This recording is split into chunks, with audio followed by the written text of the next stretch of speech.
व्यावसायिक स्पर्धा किती टोकाला जाऊ शकते याचा धक्कादायक प्रकार छत्रपती संभाजीनगरात समोर आलाय। स्वतःच्या सख्या भावाला आणि मेवण्याला संपवण्यासाठी कथित काळी जादू, खोट्या गुन्ह्यात अडकवण्याचा कट आणि ब्लॅकमेलिंग असा थरारक आरोप माजी उपसरपंच अयूब खान पठाण याच्यावर आहे।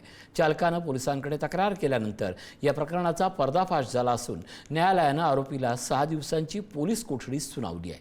पाहूयात हा स्पेशल रिपोर्ट। वो छोकरी को बोला मैंने, देख रहे हो उसको उसके केस में अटकाने बस वो औरत को मार डालने का अपन वो इल्जाम खुद उसकी इनके ऊपर आ जाता। महिलेला दारू पाजायची, मग त्याचा मर्डर करायचं, त्याच्यामध्ये आमचं नाव कसं येईल। 3 कोणते तरी बाबा आहे, त्याच्या शेतावर त्यांनी ठेवलेलं आहे, एक आंबडच्या साईडला, एक वाळूच्या साईडला। हे बाबा जे बोलतात तो ऐकतो। छत्रपती संभाजीनगरमधील माजी उपसरपंच अयूब खान पठाण याच्यावर व्यावसायिक ईर्षेतून स्वतःच्याच सख्या भावाला आणि मेहुण्याला गंभीर गुन्ह्यामध्ये अडकवण्याचा कट रचल्याचा आरोप आहे। तक्रारदार मोहम्मद इर्शाद हा अयूब खानकडे चालक आणि बॉडीगार्ड म्हणून काम करायचा।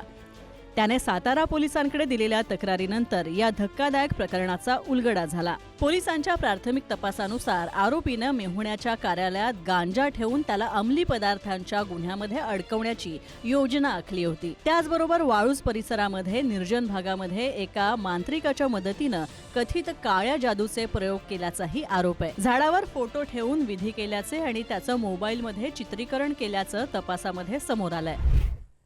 व्यावसायिक ईर्ष्या माणसाला किती टोकाला नेऊ शकते या धक्कादायक उदाहरण या प्रकरणातून समोर आलं आहे। सक्का भाऊ आणि मेवण्याला अडकविण्यासाठी कथित काळ्या जादूचा आधार घेतल्याचा आरोप माजी उपसरपंचावर करण्यात आलेला आहे। चालकाने दिलेला व्हिडिओ आणि इतर पुराव्यांच्या आधारे पोलीस आता आरोपीला अटक केली असून न्यायालयाने 6 दिवसांची पोलीस कोठडी या आरोपीला सुनावली आहे। या प्रकरणामागे आणखी कोणाचा सहभाग आहे का याचा देखील तपास पोलीस करत आहेत। सततच्या धमक्या आणि ब्लॅकमेलिंग याला कंटाळून चालकानं अखेर पोलिसांकडे धाव घेतली। त्याने व्हिडिओसह काही इतर पुरावे पोलिसांच्या स्वाधीन केले। त्यानंतर सातारा पोलिसांनी तपास सुरू करत अयूब खान पठाण याला अटक केली।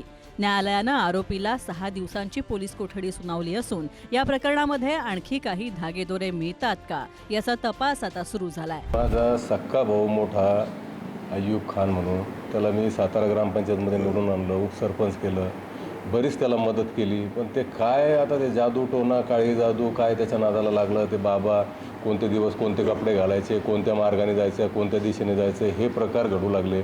आणि आमचं कट रचून काय कोणाला 50,000 रुपये 5 लाख रुपये देऊन सुपाऱ्या देण्याचा प्रकार चालू आहे। एक महिला तयार करायची म्हणे, त्या महिलेला दारू पाजायची, मग त्याचा मर्डर करायचं, त्याच्यामध्ये आमचं नाव कसं येईल।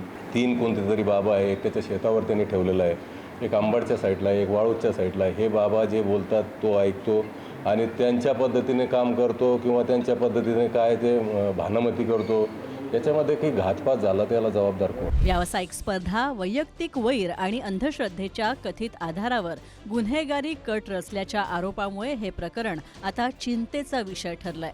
मात्र काळी जादू किंवा जादूटोण्यासंदर्भातील आरोपांची सत्यता पोलीस तपास आणि न्यायालयीन प्रक्रियेमधूनच स्पष्ट होणार आहे।